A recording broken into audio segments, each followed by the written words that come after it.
Hello అండి అందరికీ. అందరూ ఎలా ఉన్నారు? అందరూ బాగానే ఉంటారండి. ఏంటంటే మన ఇండియాలో ఎలాంటి యుద్ధాలు ఎలాంటి ప్రమాదాలు జరగడం లేదు కాబట్టి మనం రోజు వింటున్న దేశాల పేర్లు Iran, Israel, America, Russia and Ukraine. ఈ దేశాలు రోజున పరస్పరం యుద్ధాలు చేసుకుంటున్నట్లు మనం రోజు వార్తల్లో టీవీలో వింటున్నామండి.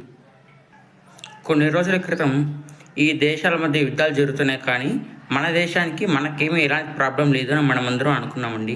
కానీ అది నెమ్మదిగా మనందరం కూడా ఇప్పుడు ఆ దేశాల యొక్క యుద్ధాలు మనకు ఎఫెక్ట్గా మారుతున్నాయండి. అది ఎలా అంటే పెట్రోల్ డీజిల్ రేట్లు పెరగడం, బంగారం రేట్లు పెరగడం, మరీ ముఖ్యంగా ప్రతి ఇంటిలోన వాడే వస్తువు ఏదైనా ఉందంటే గ్యాస్ సిలిండర్, దాని యొక్క రేట్లు కూడా ఇంకా పెరుగుతాయండి.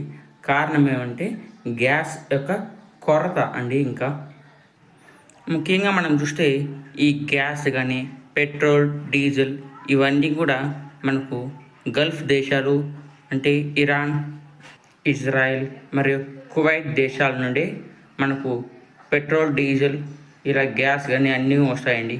కానీ ఇప్పుడు వీటి రవాణా చేసే మార్గాల్లో ఒక పెద్ద ఆటంకంగా ఇరాన్ నిలబడిందండి.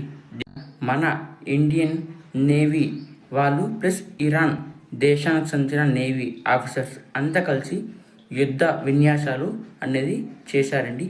ఈ సందర్భంలో మన ఇండియాకు వచ్చినటువంటి ఇరాన్ యుద్ధ నౌకల్ని మన బాధ్యతగా సురక్షితంగా వారి దేశానికి పంపిస్తుంటే, శ్రీలంక సముద్ర సరిహద్దుల దగ్గర నుండి అమెరికా తన యొక్క యుద్ధ నౌకలతో ఒక్కసారిగా బాంబు దాడులు జరిపి ఇరాన్ యొక్క యుద్ధ నౌకల్ని పేల్చివేసిందండి.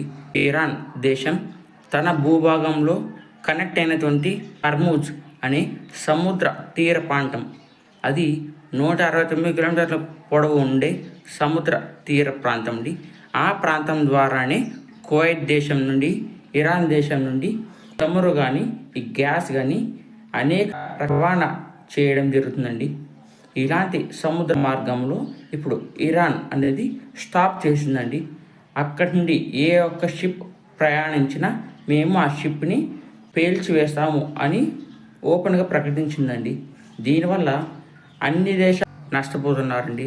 అది ఎలా అంటే ముడి సరుకుల ధర పెరగడం, పెట్రోల్ డీజిల్ రేట్లు ఉందండి, ఇంకా గ్యాస్ సిలిండర్ కూడా రేట్లు పెరుగుతున్నాయి, ప్లస్ దాని యొక్క లభ్యత కూడా తగ్గిపోతుందండి.